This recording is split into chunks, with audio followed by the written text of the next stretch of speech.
Me llamo Clara, y aquella noche en que mi cuerpo se desvanecía en una sala de operaciones olvidada en el servicio de urgencias, mis padres brindaban con champán francés, sonriendo junto a mi hermana, celebrando su premio a la joven emprendedora del año, mientras me llevaban a toda prisa por un pasillo frío e iluminado por luces fluorescentes, sin aire en los pulmones y con la vista empezando a oscurecerse, y pensar que hasta ese día yo era el pilar de todo, la hija disponible, la que decía sí a las 3 de la mañana cuando mamá lloraba por el fracaso de otra de las ideas fallidas de papá, o cuando Luna, mi hermana menor, se olvidaba por 10ª vez de pagar alguna factura esencial y me rogaba que lo solucionara todo con un toque en la aplicación del banco, o cuando chocaba el coche y me decía, solo tú sabes manejar estas cosas, y yo dejaba mi trabajo, mi salud, mi sueño, y todo lo que me pertenecía para apoyar a esa familia que apenas se acordaba de mí en los días sin crisis.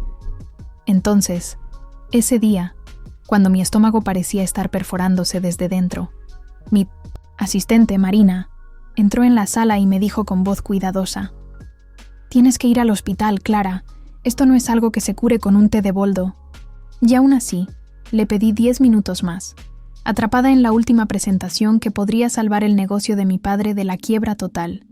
Y cuando por fin llegué al hospital, después de casi caerme en la acera al salir del taxi, todo lo que recuerdo es la voz apresurada de un médico diciendo, hemorragia interna grave, posible quiebra de quiste, antes de que la camilla atravesara las puertas dobles, e intenté llamar a mi madre, pero cayó en el buzón de voz. Hola. Yo me van a operar, me llevan ahora, es algo grave. El dolor me hizo soltar el teléfono, pero lo intenté con mi padre, sin respuesta. Entonces Luna contestó al cuarto tono. Clara, ahora no puedo. El catering se ha equivocado con los canapés y la ceremonia es en cualquier momento. Ya. ¿Sabes lo importante que es esta noche para mí?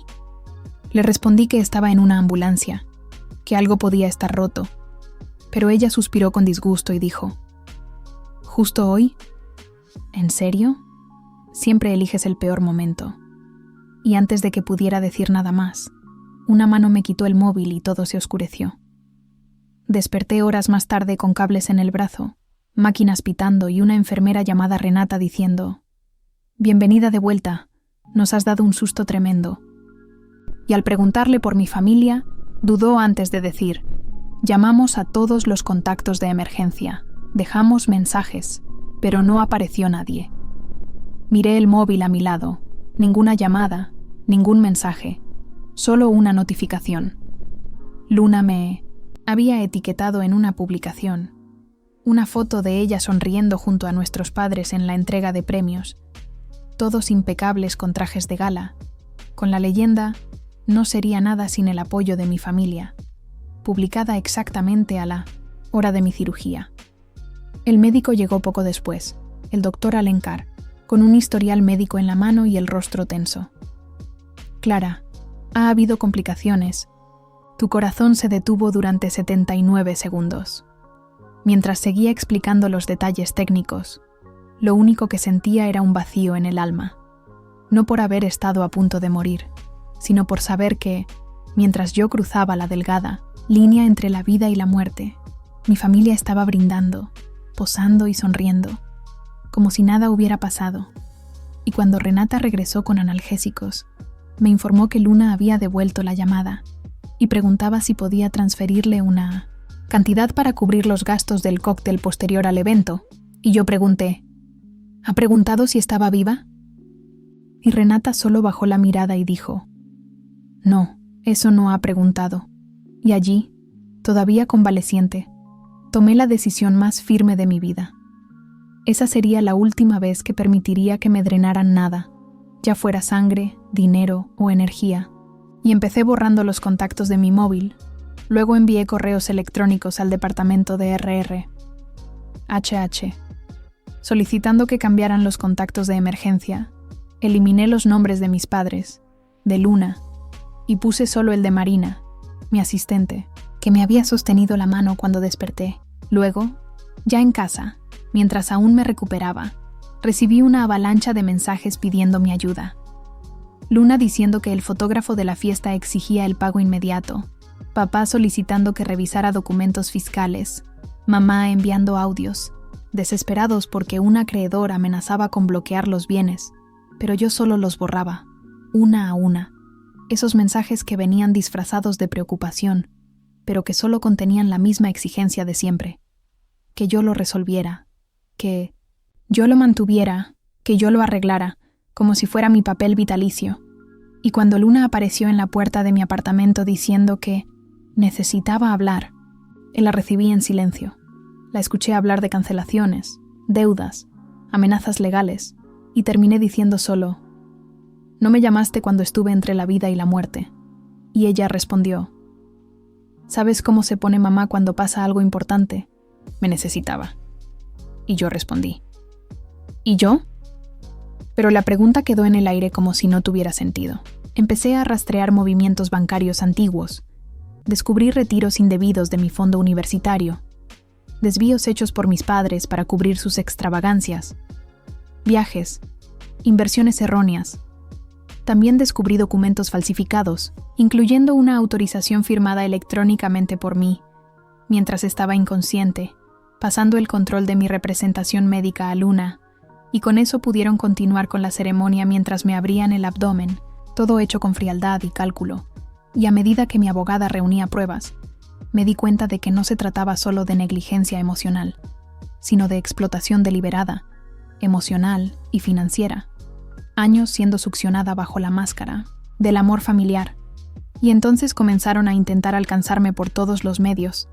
Amigos en común me escribían diciendo que tenía que perdonar, y parientes lejanos me preguntaban si realmente valía la pena un corte tan drástico, mientras mi madre aparecía en la puerta de mi casa diciendo que solo quería hablar, y mi padre enviaba flores con tarjetas que decían que la familia es todo lo que tenemos. Pero cuando el hospital llamó para informar que mi padre había sufrido un leve derrame cerebral y que yo todavía figuraba como responsable médica debido a la documentación fraudulenta, instruí a mi abogada para que presentara una denuncia formal por falsificación e informé al hospital que, legalmente, ya no representaba a nadie. Colgué el teléfono sin remordimientos y me fui directamente al aeropuerto con Marina, embarcando hacia Tailandia, donde alquilamos un bungalow frente al mar, y allí, entre las olas y el cielo que parecía más amplio que cualquier otro que hubiera visto jamás, sentí que mi pecho respiraba sin peso por primera vez, hasta que llegó un mensaje de voz de mi madre diciendo: «Lo estamos perdiendo todo. Tu hermana está al borde de un colapso. Tu padre ni siquiera puede hablar bien. Todo por tu culpa». Pero lo escuché sin sentir la antigua angustia, solo una inquietante serenidad, como quien observa una tormenta lejana sabiendo que está a salvo en tierra firme. Y cuando Jordan, el exnovio de Luna, se puso en contacto con nosotros trayendo grabaciones antiguas. Una de ellas, un audio de mi madre diciendo que mi embarazo no era deseado, que solo fue para guardar las apariencias. No lloré, no grité, solo comprendí que mi vida hasta entonces había sido una farsa impuesta por otros, donde yo era el pilar no por amor, sino por conveniencia, y cuando finalmente admitieron, con todas las letras, que estaban en bancarrota, que habían vendido incluso la casa que me había dejado mi abuela, la que debía ser mi seguridad, mi escape, mi paz, algo dentro de mí se cerró para siempre, no por rabia, sino por lucidez. Bloqueé todos los números, redirigí todos los recursos financieros a cuentas nuevas, invisibles, inalcanzables, y cuando volví al país, preparé mi exposición fotográfica llamada 79 segundos, con imágenes captadas desde el hospital hasta las ruinas, emocionales que dejé atrás, incluida la fachada de la casa de mi infancia con el cartel de subasta judicial, clavado en el jardín, y en la noche de la inauguración, cuando mi madre y Luna aparecieron por sorpresa en la galería, miraron cada foto como si fuera un espejo de sus omisiones, sus mentiras, su ausencia. Y cuando intentaron hablar conmigo, solo levanté mi copa de champán y dije: «Esta exposición es el adiós que siempre pensasteis que no tendría el valor de daros». Y esa noche, por primera vez, dormí profundamente, sin sueños, sin presiones, sin voces exigiéndome más. Solo el silencio que llega cuando aprendes que la familia es la que permanece, incluso cuando ya no tienes nada más que ofrecer que tu presencia. Y nunca más miré atrás.